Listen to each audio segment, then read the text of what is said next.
In 476 AD, the last Roman emperor of the West, Romulus Augustulus, was deposed by the Germanic chieftain Odoacer. The fall of the Western Roman Empire is often attributed to this dramatic moment. But what truly caused the decline of one of the greatest empires in history? The answers are far more complex and deeply rooted in a combination of internal weaknesses and external pressures woven together over centuries. Imagine the bustling streets of Rome in the 4th century, once the heart of an empire that spanned continents from Britain to Egypt. Yet beneath its grandeur, the cracks were already beginning to show. Rome, for all its wealth and influence, was teetering on the edge of collapse. It wasn't just one event, but a culmination of factors that led to its eventual downfall. First, there was the sheer size of the empire. Rome had grown so vast that it became increasingly difficult to govern effectively. The empire was split into Eastern and Western halves in 395 AD, with the Eastern Roman Empire, later known as the Byzantine Empire, centered in Constantinople, while the Western half languished under weak leadership. This division weakened the empire's ability to respond to threats on all fronts, from economic instability to invasions from outside.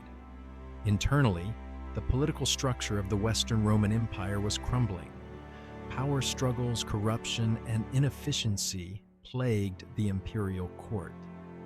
Emperors were often puppet rulers controlled by powerful military commanders or corrupt elites. One of the most telling signs of decay was the frequency with which emperors were assassinated or overthrown, a pattern that destabilized the empire further. Political instability eroded confidence in Roman leadership, and the imperial system struggled to maintain control over its vast territories. Externally, the empire faced constant pressure from invading barbarian tribes, which would become a decisive factor in its demise. The Visigoths sacked Rome in 410 AD, a blow to the empire's prestige. But the fall of the Western Roman Empire was not just about barbarian invasions. The tribes were also responding to the empire's own internal weakening.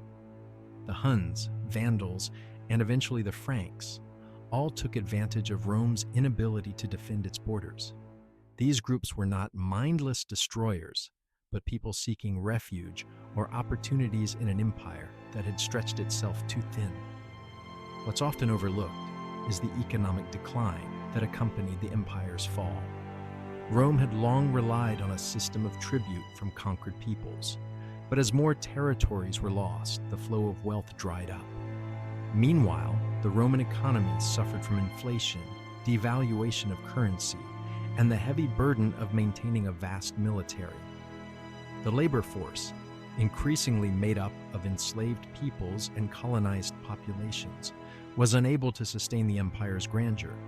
The Roman economy became increasingly dependent on the wealth of the Eastern Empire, and when Constantinople became more self-sufficient, the West was left vulnerable. Religion also played a role. The rise of Christianity within the Roman Empire, culminating in its adoption as the state religion by Emperor Constantine in the early 4th century, shifted the cultural and political landscape. While Christianity brought unity and strength to the Eastern Empire, it also deepened divisions within the Western Roman Empire. Pagan traditions clashed with the new Christian orthodoxy, and the empire's old identity began to erode. Christianity also shifted the focus away from civic duty, which had been the backbone of Roman culture for centuries, to a more spiritual and inward-looking worldview. By the time Odoacer took the throne in 476 AD, the Western Roman Empire had already collapsed in many ways. What remained was a shadow of its former self, weakened by centuries of internal decay, political instability, economic decline, and constant invasion. But the fall of the Western Roman Empire didn't mark the end of Roman influence. The Eastern Empire, or Byzantium, would continue for another 1,000 years, keeping the flame of Roman law, culture, and governance alive. The causes of the fall of the Western Roman Empire are multifaceted. There was no single event or enemy that led to its demise, but rather a series of intertwined crises that weakened its foundation. The decline was gradual, and each blow to its structure, a weak emperor here, a barbarian invasion there, accelerated the inevitable collapse. Understanding this complex history helps explain not just the fall of Rome, but the lessons it holds for all great empires that grow too large, too fragmented, or too disconnected from the people they are meant to govern.